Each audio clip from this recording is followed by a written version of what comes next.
The Hidden Childhood of Nelson Mandela. Secrets that shaped a revolutionary. Where a silent leader was born before Nelson Mandela became the global face of freedom and resistance.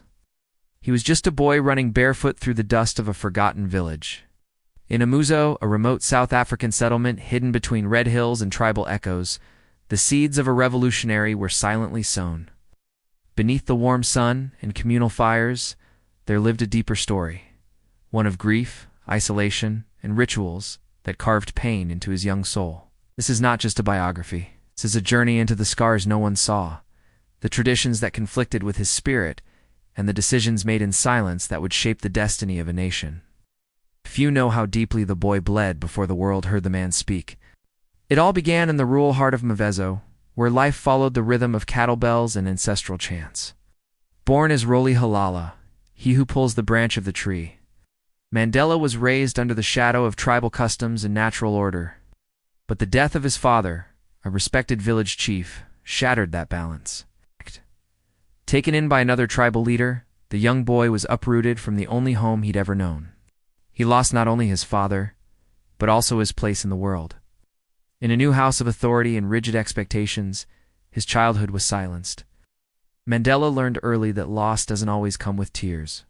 Sometimes it comes in the form of new rules, new faces, and a haunting quiet that never quite goes away.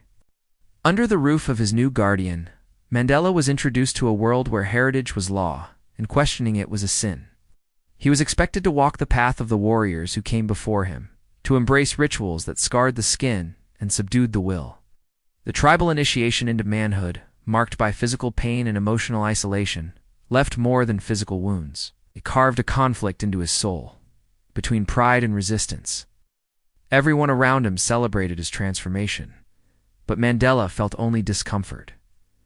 Why must a boy be broken to be called a man? The silence demanded by the ceremony was louder than any drumbeat. It was here that his mind first rebelled quietly, inwardly, against systems that masked oppression in the name of culture. When Mandela was sent to a Methodist mission school, the collision of cultures struck him with full force. His tribal name was replaced without consent by Nelson, a decision made by a white teacher who couldn't pronounce Rolihlahla. It was the first time his identity was overwritten, casually and symbolically.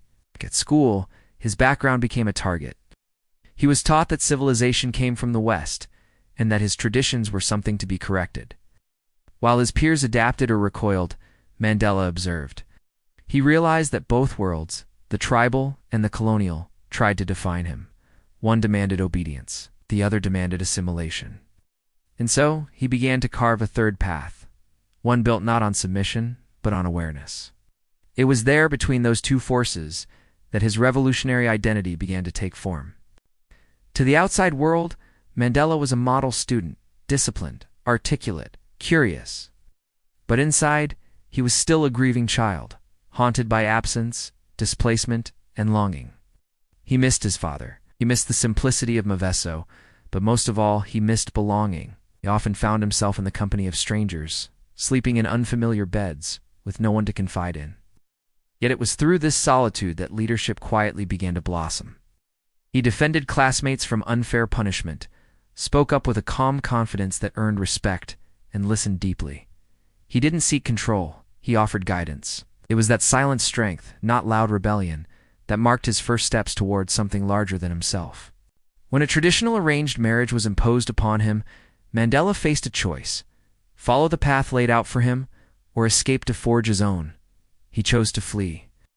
Leaving behind the comforts of tribal identity, he entered the chaos of Johannesburg, where racial tensions boiled and survival demanded cleverness and grit. But it was also a place of books, debates, and ideas, a breeding ground for revolution. There Mandela's pain became fuel. The injustices he endured as a child were mirrored on a national scale. And he understood. Before he could fight for a nation, he had to claim ownership of his own voice.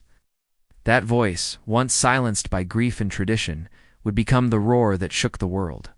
Mandela's childhood was not a heroic montage of triumph. It was a series of invisible battles. Internal wars between identity, loyalty, loss, and longing. And yet, from that fragile soil grew one of the strongest leaders humanity has ever known. So we ask you now, Are leaders born, or are they forged through suffering? Can a childhood shaped by silence become the birthplace of a global voice? Share your thoughts in the comments.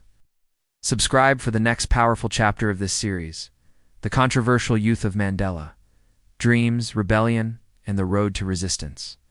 Because to understand where someone is going, we must first walk the roads they tried to forget.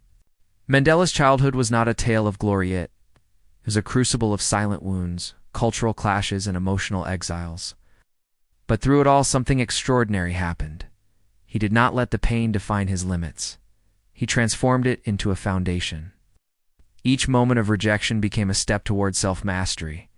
Each tradition questioned became a spark of vision. And each silent cry of a boy lost between worlds echoed later in the voice of a man who refused to be silenced. His leadership was not born in power, but in quiet defiance, in the decision to observe deeply, to feel profoundly, and to rise with wisdom instead of rage. If this story moved you, don't let it end here. Click subscribe and activate the bell so you never miss the next untold chapter of history. Leave a comment sharing which childhood moment shaped your strength. Your voice matters in this journey. And if Mandela's story lit a fire in you, share this video with someone who needs to remember that every great revolution starts in the shadows. Next episode, The Controversial Youth of Mandela, Dreams, Rebellion, and the Road to Resistance. Because understanding the man begins with honoring the boy he once was.